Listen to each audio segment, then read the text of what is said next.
was your original idea behind the book? I was just chilling out with my son one day, and we were speaking about martial arts and different martial artists that are out there, and he said to me, "Who's the greatest? Who's the best?" kind of thing. Are you better than so and so? There was a lot of name dropping. I said, "Nah, no, I'm not better." So the penny just dropped really, and it was something. It was at the MAI Awards in 2014. Tony Pillage, who's featured in the book, done a magnificent speech. And somewhere along the line he said that if you want to go and do something with your life, there's one thing you can't get back is time. So, you know, I wanted to put something out there, a tribute to martial arts, if you like, something that will influence martial arts. There's hundreds and hundreds of great martial artists out there, and I just wanted to like basically put something out there for everybody, and you know, there you go. And that's where the idea come from. And how did you decide who to put in the book then? Well, I had a hit list, basically my favourite martial artist, and Dan Holloway had his hit list as well. And we basically put the hit list together, and it was just totally bloody different, it really was. You know, mine was full of jiu-jitsu masters and bloody reality-based teachers, and I wanted like hundreds of instructors in there. It would have been about this bloody thick. So me and Dan we got together. We had a look at the hit list. Some of them matched, some of them didn't. So basically we put it out there. We put it out to the public and let the public decide, once the public's feedback, who they thought was, you know, doing something in the martial arts these days. I was lucky enough, my name come up a few times, so I was like really happy with that. That's it really. So basically the public decided about this book, not us. It was yeah, it was their book. Did you come under much criticism for your choices? Oh, loads, mate. Not really worth talking about. You know, really. Why is he in the book? Why is so in the book? Why is he in there? Got like I was inundated with messages at stupid o'clock. You know, people moaning about why aren't I in the book? And like my message is, look, if you're not doing nothing with your martial arts these days, don't only moan at yourself. Don't phone me, don't text me or message me. It's not my problem. It's really your problem. You know, I don't mind criticism. It's good, isn't it? Yeah. Of course it is. Of course it is. You know, there's people in there. People who think, why is so and so in there? He shouldn't be in there. Well, you know, the public. I can't stress. The public picked who's in there, and you know that's it. The guys in this book have basically either done amazing things in martial arts. Yeah, they've influenced people in martial arts and they've helped people in martial arts. You know, there's some unique characters in there. So why did you select Dan Holloway to work with on the book? I needed someone. I've got a full-time job. I run 4 martial arts schools. I couldn't really do this on my own, no way. So I needed someone young, enthusiastic, who knew a bit about martial arts. Dan ticked all the boxes, and we spoke about it. He jumped to the idea, and we got the ball rolling, and here we are, and we're finally doing it. And did you come under much criticism for the people that you chose to go? Yeah, I say that with a smile, because I smile at things like that. Absolutely, really. Things that, you know, the bollocks what people have come up with. You know, why is so and so in it and I'm not? Don't give a shit why you're not in it. To be honest, do you know what I mean? If you're then my message is, if you've done absolutely nothing with your martial arts, if you've not got out there, how am I supposed to? How is anyone supposed to notice you? Do you know what I mean? And I've had a couple of names come up, and I've just absolutely pissed myself. I'm not going to mention names. I've absolutely pissed myself laughing, and you know, somewhere, you know, this. We know how the martial art world is. We know how it works. The guys in there, genuine, good instructors who've done positive things in the martial arts. They're not salespeople. You know, they're not there to sell you a dream. They're there to influence you. Do you know what I mean? I think we're getting, you know what I'm saying now, don't you? Yeah, yeah. Do you know what I mean? I'm not mentioning names, I'm trying to be professional.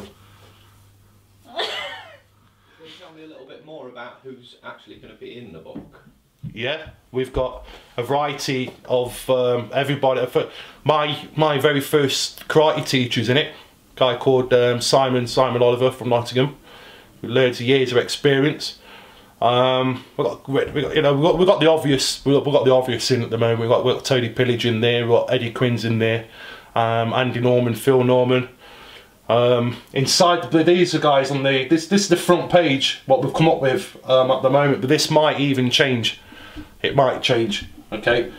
Andy.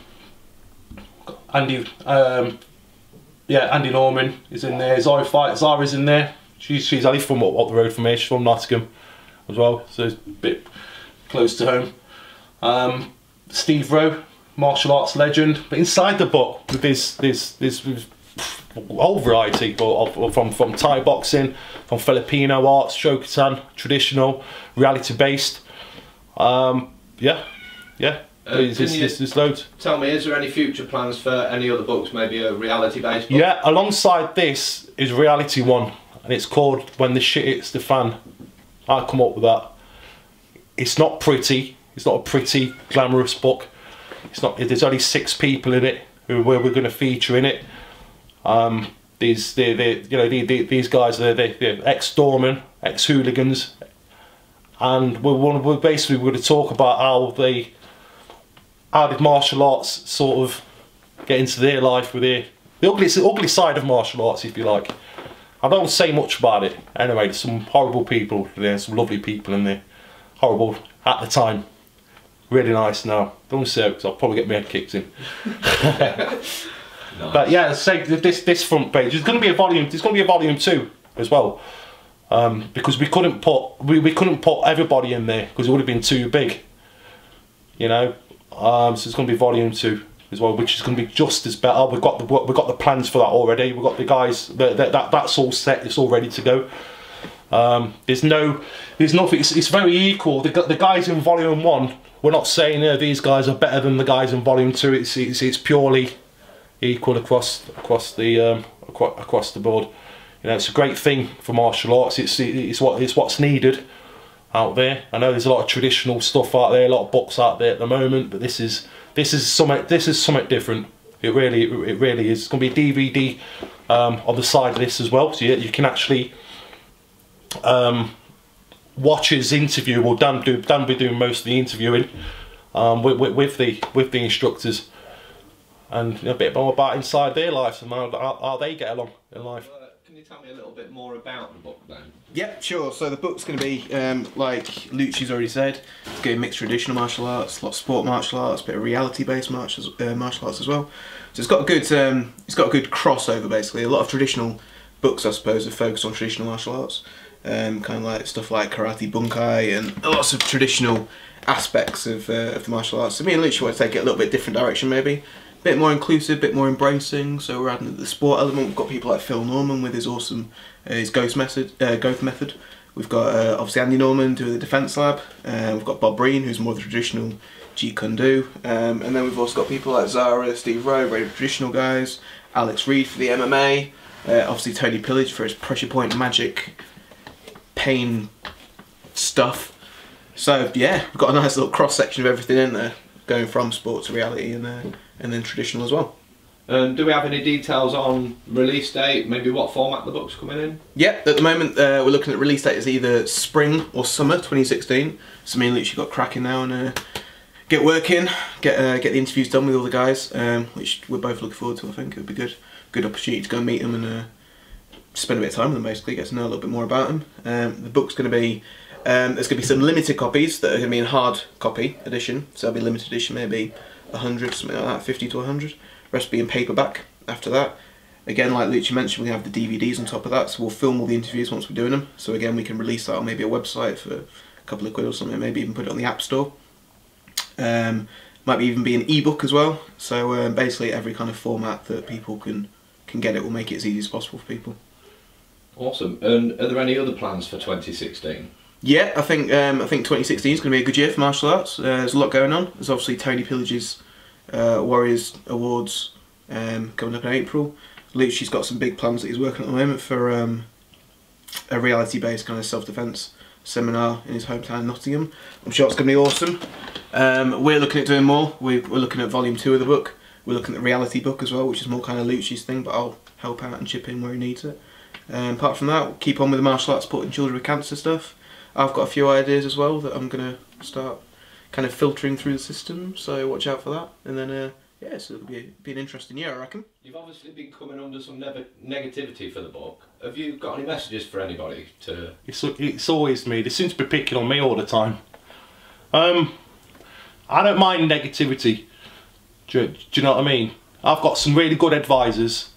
I can phone my advisor up straight, my mentor straight away and say, right, guy, I'm not going to mention his name, he knows who he is. And he'll guide me the right way, but I get messages, you know, just slagging us off already. We're going to fall, we're going to make mistakes. Do you know what I mean? So what I will say to the people who want to be negative, don't worry about what we're doing. Worry about why you're worried what we're doing. That is it. That's all I got to say. Who would you say the book appeals to the most? I'd say that the book appeals to pretty much anyone that's involved in the martial arts at the moment, or anyone that's got an interest in sports or reality, or just knowing a little bit more about people's lives, basically. You know, you've probably heard about, even people that aren't particularly involved in martial arts might have heard of some of these guys. So it's just interesting to get to know a bit about their background, their thoughts. You know, the interview will take kind of a format of a little biography first, and then it'll go more into how their life lessons, how they train, what they think about training, any real life experiences they've had. So it's going to be quite a comprehensive interview, basically, or that's what we hope anyway. So yeah, it's not just for hardcore martial arts enthusiasts that are like, yeah, I want to learn a bit more about my instructor or something. You know, it's got, I think, something for everyone. So I'd say anyone that's got an interest in martial arts, or anyone that's got an interest in sport, or that's got an interest in people, come and buy the book. My background in martial arts started when I was about 8 or 9 years old after watching Bruce Lee's Enter the Dragon. Joined karate like a lot of kids did. Went to school, practiced all the moves on my mates. My brother at the time had a black belt in jiu-jitsu. I've got 6 brothers, 5 of us are at Dan grade in jiu-jitsu. So I did jiu-jitsu for many years. About 5 years ago I broke up from my federation and formed the LDG Combat Jiu-Jitsu, which is part reality based, part traditional, and it works for me in a nutshell. Been involved in Muay Thai, been involved with Western boxing, JKD, but if you cut my wrist I'll bleed Jiu-Jitsu. That's about it, really, and that's what I do. So obviously people want to know a little bit about my martial arts background as well. I hold a 3rd dan in Yoshinkan Aikido. I've been doing martial arts since I was about 6 years old. Done quite a lot like karate, jiu-jitsu, aikido, a bit of KC fighting method when it was that. A few years of MMA as well. I also run Defence Lab Lincoln now as well, under Andy Norman and the Defence Lab guys. And I also run the blog The Martial View, which is where all kind of this came about, as we've got some great guys involved with that, and that kind of contributing. And so yeah, buy the book.